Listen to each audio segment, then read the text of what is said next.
Guys, welcome on this YouTube channel. I am Usha Yadav. आज हम बात करने वाले हैं कि कैसे हम लोग कैलकुलेट कर सकते हैं किसी भी अमाइनो एसिड का आइसोइलेक्ट्रिक पॉइंट जिसे हम लोग पीआई वैल्यू से डिनोट करते हैं। अगर हम बात करें कि आइसोइलेक्ट्रिक पॉइंट है क्या, तो सबसे पहले आपको पता है हमारे जो बायोमोलिक्यूल्स हैं उनमें से हमारे पास एक होता है प्रोटीन। प्रोटीन की मोनोमर यूनिट होती है अमाइनो एसिड। इन अमाइनो एसिड का नेचर एसिडिक भी हो सकता है, बेसिक भी हो सकता है और न्यूट्रल भी हो सकता है। यानी कि जो प्रोटीन अमाइनो एसिड मतलब जिस अमाइनो एसिड की हम बात कर रहे हैं प्रोटीन के अंदर, उनकी तीन नेचर आपको देखने को मिल सकती है। They can be acidic in nature, they can be basic in nature and it may be possible कि उनके ऊपर कोई चार्ज नहीं है, वो न्यूट्रल भी हो सकते हैं। यानी कि हमारे पास तीन तरीके के अमाइनो एसिड हैं जो मिलकर प्रोटीन को बनाएंगे। एसिडिक, जिनके ऊपर आपको नेगेटिव चार्ज देखने को मिलेगा, जिनका आपको देखने को मिलेगा एक्स्ट्रा वहां पर कार्बोक्सिलिक ग्रुप प्रेजेंट होगा।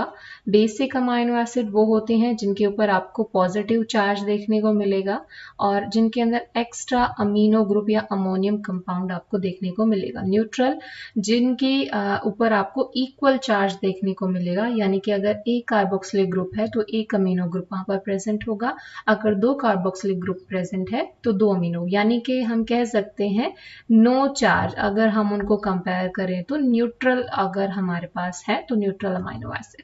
और भी प्रिसाइज मैनर में कहें तो हमारे पास बहुत सारे एग्जाम्पल है। जैसे एसिडिक के अंदर हम लोग याद करते हैं, जैसे ग्लूटामिक एसिड हो गया, ठीक है। ग्लूटामिक एसिड के अलावा हमारे पास एस्पार्टिक एसिड हो गया, ये क्या है, एसिटिक अमाइनो एसिड है। और जो बेसिक की बात करें तो बेसिक में भी हमारे पास एग्जाम्पल है। बेसिक में आप याद रखोगे, एक ट्रिक है हमारे पास, जिस ट्रिक से याद रखोगे HAL। एल का हल का मतलब है H4 histidine, A4 arginine, sorry yes arginine and L4 lysine. इनके ऊपर हमारा पॉजिटिव चार्ज होता है और बाकी जितने भी बच गए वो हमारे न्यूट्रल में आएंगे, ठीक है। तो ये तो बात हो गई कि हम किन की बात करें, अमाइनो एसिड की। अब हमारा जो अमाइनो एसिड है अपनी हर एक मतलब उनकी कुछ स्पेसिफिक पीएच होती है, उन पीएच के ऊपर ही वो अपने रिस्पॉन्स को शो करते हैं। तो आइसोइलेक्ट्रिक पॉइंट बेसिकली वो पीएच होती है किसी भी अमाइनो एसिड के लिए जिस पर उनके जिस कंडीशन पर उनके ऊपर कोई भी चार्ज आपको देखने को नहीं मिलेगा। अगर चार्ज नहीं है तो वो किस फॉर्म में है, वो ज्विटर आयन की फॉर्म में प्रेजेंट है। ज्विटर आयन का फॉर्म मतलब न्यूट्रल कंडीशन है, कोई भी उनके ऊपर चार्ज अवेलेबल नहीं है। तो हम कह सकते हैं आइसोइलेक्ट्रिक पॉइंट, अगर हम एक अमाइनो एसिड की बात कर रहे हैं तो मे बी पॉसिबल pH7 है, जिनके ऊपर उनकी स्ट्रक्चर को हम लोग एक ज्विटर आयनिक फॉर्म में डिस्क्राइब कर सकते हैं। ज्विटर आयनिक फॉर्म का मतलब होता है एन इंटरनल सॉल्ट, ठीक है। इसको इंटरनल सॉल्ट कहते हैं हम लोग ज्विटर आयनिक फॉर्म को। एंड इससे हमारा जो मतलब यानी कि इस पीएच के ऊपर जो प्रोडक्ट होगा of an acid base reaction का, उसमें हमारा carboxylic acid and the amine group के बीच में जो चार्ज होगा हमारा न्यूट्रल चार्ज होगा, ठीक है। तो आइसोइलेक्ट्रिक पॉइंट का सिंपल मतलब ये है कि जो प्रोडक्ट होगा एसिड बेस रिएक्शन के अंदर between the carboxylic acid and the amino group, उस टाइम पे हमारा amino acid zwitter ionic form में होगा, यानी कि उसके ऊपर कोई भी चार्ज नहीं होगा।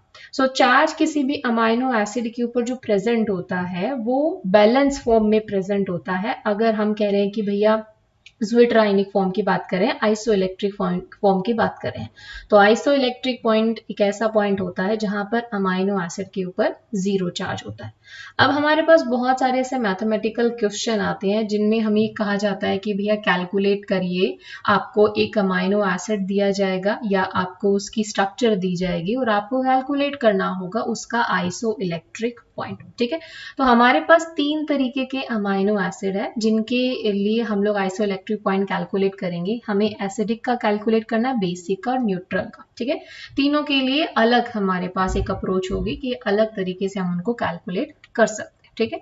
सो अभी हम समझते हैं कि अगर हमारे पास पहला कंडीशन है, फर्स्ट केस किसका है कि हमारे पास जो एग्जामिनर ने स्ट्रक्चर दी हुई है वो एक न्यूट्रल साइड चेन वाला अमाइनो एसिड है, यानी हम कह सकते हैं हमारे पास एक न्यूट्रल अमाइनो एसिड है। ठीक है, न्यूट्रल उसकी साइड चेन है, मतलब उसके ऊपर चार्ज कैसा है, 0। ठीक है, तो हमें क्या कैलकुलेट करना है, यहां से उसका आइसो इलेक्ट्रिक पॉइंट कैलकुलेट करना है। सो ऐसा अमाइनो एसिड जिसके ऊपर कोई भी चार्ज नहीं है, कोई भी चार्ज नहीं कहेंगे, न्यूट्रल साइड चेन है, उसमें हम आइसो इलेक्ट्रिक पॉइंट को कैसे कैलकुलेट कर सकते हैं, बाय एवरेजिंग, यानी कि हमें एवरेज निकालना है। किसका निकालना है, पी के वैल्यूज का एवरेज निकालना है।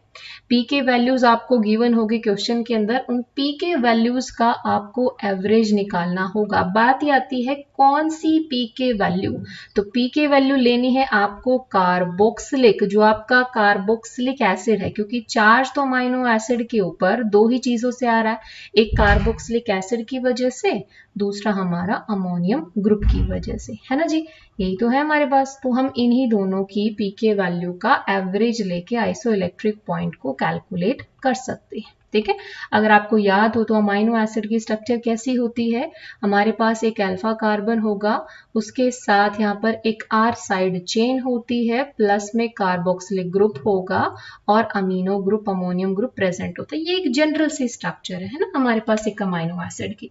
तो हमें पता है इस अमाइनो एसिड को चार्ज प्रोवाइड कर रहा है ये कार्बोक्सिलिक ग्रुप और ये अमीनो ग्रुप। ठीक है, ये हमारा कार्बोक्सिलिक ग्रुप है। सो इन्हीं की जो पी के वैल्यू आपको दी गई होगी, उन्हीं पी के वैल्यू का आपको एवरेज निकालना है और उस एवरेज से आपको उसका आइसो इलेक्ट्रिक पॉइंट मिल जाएगा। ठीक है, तो ये हमारे पास मान लीजिए pKa1 है, pKa1 जो रिप्रेजेंट कर रहा है कार्बोक्सिलिक ग्रुप की pK को, ये है pKa2 जो रिप्रेजेंट कर रहा है अमोनियम ग्रुप की पीके वैल्यू को। तो जब भी हमें आइसो इलेक्ट्रिक पॉइंट कैलकुलेट करना है तो सिंपली हम क्या करेंगे, pKa1 प्लस pKa2 उनका एवरेज करना है तो ऑफ कोर्स डिवाइडेड बाय 2 हम कर देंगे।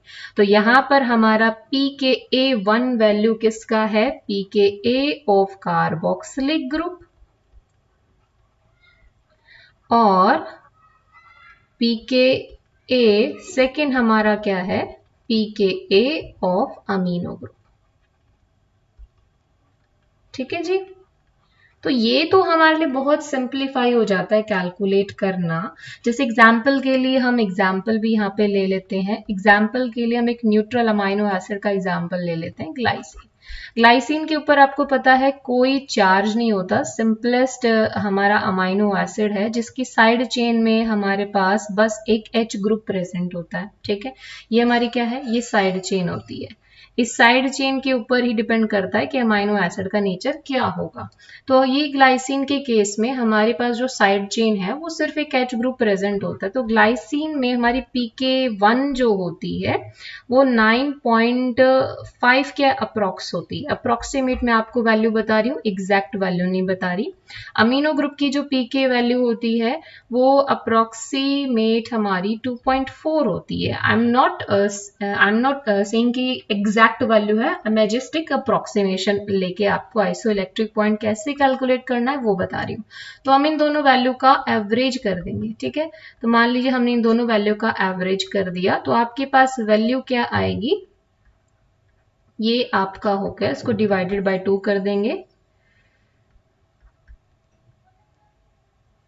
ये अप्रोक्सीमेट आपके पास वैल्यू आ जाएगी 5.9, यानी कि आइसो इलेक्ट्रिक पॉइंट ग्लाइसिन का क्या होगा, 5.9, यानी कि 5.9 हमारी वो पीएच होगी जिसके ऊपर ग्लाइसिन अपनी ज्विटर आयनिक फॉर्म में एग्जिस्ट करेगा। ठीक है, अब हम दूसरे एग्जाम्पल लेते हैं। सेकेंड केस है हमारे पास में, सेकेंड केस है जब हमारे पास अमाइनो एसिड कैसा है, हमारे पास एक अमाइनो एसिड ऐसा है जिसके अंदर एसिडिक साइड चेन अवेलेबल है। तो एसिडिक साइड चेन वाले अमाइनो एसिड की पीके वैल्यू आप पीआई वैल्यू आप कैसे कैलकुलेट करोगे। सो ऐसी कंडीशन में आपको पीआई वैल्यू कैसे कैलकुलेट करनी है, यहां पर हम एवरेज करेंगे, averaging the P K value of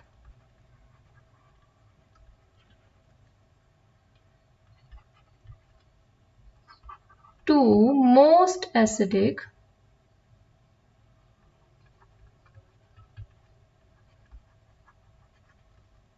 यानी कि जब हमें एसिडिक साइड चेन वाले अमाइनो एसिड का P I value isoelectric point calculate करना है तो सिंपली हम पीके वैल्यू लेंगे जो मोस्ट एसिडिक ग्रुप है ना उनकी पीके वैल्यू उठा लेंगे। देखो सिंपल सी बात है, हमारे पास अगर एसिडिक साइड चेन वाला कोई भी अमाइनो एसिड है तो ऑब्वियस सी बात है उसके पास एक्स्ट्रा कार्बोक्सिलिक ग्रुप प्रेजेंट है। उस एक्स्ट्रा कार्बोक्सिलिक ग्रुप की वजह से उसके पास एक एक्स्ट्रा नेगेटिव चार्ज है ना। उस एक्स्ट्रा नेगेटिव चार्ज की वजह से हमें 3 रिस्पेक्टिव पीके वैल्यू मिलेंगी। पीके ए1 मिलेगा, पीके ए2 होगी एंड pKa3 हमारे पास होगा, जिसमें pKa1 हमारा जो कार्बोक्सिलिक ग्रुप प्रेजेंट था उस कार्बोक्सिलिक तो फर्स्ट कार्बोक्सिलिक ग्रुप की पीके वैल्यू होगी हमारी, ठीक है। पीके सेकेंड हमारे अमीनो ग्रुप का पीके वैल्यू होगा एंड पीके थर्ड जो सेकेंड कार्बोक्सिलिक ग्रुप प्रेजेंट है जिसकी वजह से वो अमाइनो एसिड एसिडिक हुआ है उसकी पीके वैल्यू होगी। नाउ द क्वेश्चन इज कि हमारे पास हमें किस मतलब एसिडिक किस पीके वैल्यू को उठाना है एवरेज करने के लिए, क्योंकि हमारे पास फॉर्मूला में क्या था, हमारे फॉर्मूला के अकॉर्डिंग पीआई वैल्यू कैलकुलेट करने के लिए हमें 2 रिस्पेक्टिव पीकेज वैल्यू को एवरेज करना है, ठीक है। कौन सी पीके वैल्यू उठाएंगे, हमारे पास तो यहाँ पर 3 पीके वैल्यू है, 1 सेकेंड एंड थर्ड, है ना। तो हम लोग मोस्ट एसिडिक वाले को उठा लेंगे और उनका एवरेज हम लोग कर देंगे, ठीक है। तो यहाँ पर हमारी साइड चेन के अंदर जो सबसे ज्यादा एसिडिक होंगे उन्हीं की वैल्यूज हम उठाएंगे और उन्हीं का एवरेज हम कर देंगे, ठीक है। ये तो हो गया हमारा सिंपल सा केस। अब हम थर्ड केस की बात कर लेते हैं। तो हमारे पास थर्ड केस क्या आता है कि मान लीजिए मेरे पास जो अमाइनो एसिड अवेलेबल है उनकी साइड चेन कैसी है, बेसिक साइड चेन है। अगर मेरे पास बेसिक साइड चेन वाले अमाइनो एसिड हैं मतलब वहां पर अमीनो ग्रुप एक्स्ट्रा है, मतलब उनके पास ज्यादा पॉजिटिव चार्ज है, ठीक है। तो बेसिक साइड में जब मैं पी आई वैल्यू जो कैलकुलेट करूंगी उसको मैं किसका एवरेज करूंगी, बाय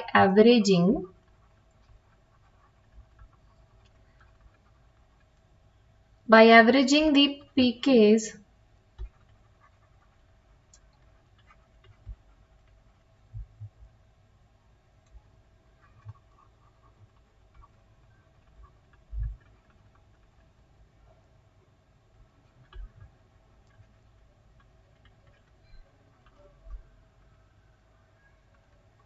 यानी कि अगर मेरे पास बेसिक साइड चेन है तो मैं उनकी लीस्ट एसिडिक ग्रुप यानी कि मैं कह सकती हूँ मोस्ट बेसिक जो ग्रुप होंगे उन मोस्ट बेसिक ग्रुप का एवरेज परफॉर्म करके सिंप्लीफाई कर सकती हूँ, मतलब सिंपली मैं यहाँ से पी आई वैल्यू को कैलकुलेट कर सकती हूँ, ठीक है। तो इस तरीके से मैं मेरी तीनों कंडीशन के अंदर अगर मेरे पास एसिडिक कंडीशन है, बेसिक कंडीशन है और न्यूट्रल अमाइनो एसिड प्रेजेंट है तो हम पी आई वैल्यू वहां से कैलकुलेट कर सकते हैं।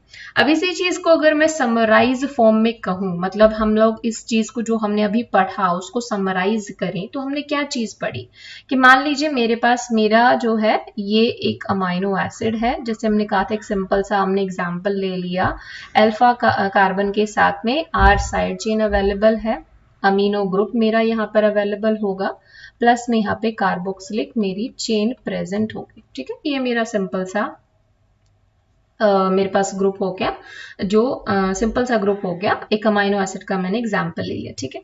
तो पहले मैं कंडीशन ले लेती हूँ जहां पर मेरे पास एक कैटायन अवेलेबल है, एक कैटायन प्रेजेंट है। कैटायन प्रेजेंट होगा मतलब नेट वहां पर चार्ज कितना होगा, नेट चार्ज मान लीजिए मेरे पास है यहाँ पर +1 का चार्ज, ठीक है।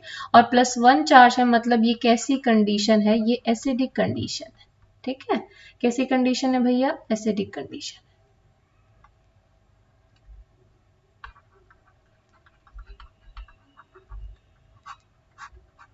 ठीक है। तो ये मेरी एसिडिक कंडीशन हो गई। यहाँ पर मैंने क्या होगा, यहाँ से मेरी पीके वैल्यू हम देखेंगे, ये मेरा पीके वैल्यू होगा, तो यहाँ से जो मेरी पीके वैल्यू आएगी ये होगी pKa फर्स्ट, ठीक है। कैसे आया, ये क्या चीज है, बाय डी प्रोटोनेशन, अब हमारा ये कन्वर्ट हो गया है by deprotonation of carboxylic acid, मुझे क्या मिल जाएगा आगे, एक न्यूट्रल कंडीशन मिल जाएगी, चार्ज मेरा चला गया है, तो यहाँ पर मुझे क्या मिलेगा,